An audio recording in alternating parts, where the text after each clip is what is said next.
It's time to give the Crosstrek another suspension upgrade. This was probably the easiest modification yet, but there were bolts that need to be tight for safety, so make sure you've got your torque wrench handy. Even though this is technically a chassis and suspension modification, you won't even need to use a jack. Depending on what brand you go with, once you have the part out of the box, you may have to assemble or loosen some parts. On this one, I had to loosen the bolts that hold the ends on, which were folded in for storage and shipping. Before you go any further, make sure the part you bought is actually going to fit by lining it up on top of the studs it will eventually go on. I also used this opportunity to make sure the studs were tall enough for the nuts to use all of their threads. This will definitely fit my Crosstrek. Now we'll remove the strut mount nuts, which will have a 14mm head on them if stock. Some models such as this Perrin Performance version will require the removal of only 2 of the 3 nuts per strut tower. Loosen however many you need to loosen on both sides before attempting to install the strut tower brace.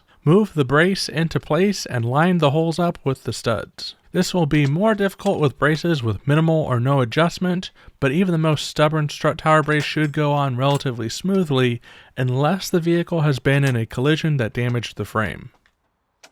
Take note of this windshield washer fluid hose. It is very likely to be pinched when the strut tower brace goes all the way around like this one. Now it's time to put the nuts back on. However, some strut tower bars such as the nameless Performance brand will provide different nuts that must be used instead. This bar just has me reuse the stock one, so I'll just stick with them. There isn't any particular order for these since there's only 3 at most per side, but you generally want to tighten these before the bar fitment components. The stock nuts on this bar will be tightened to 32 Newton meters, but check your directions for amended torque specs, especially if replacement nuts are included.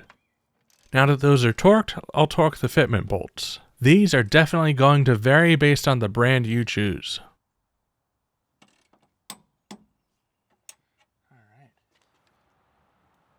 Before we admire the results, there's one last thing to do.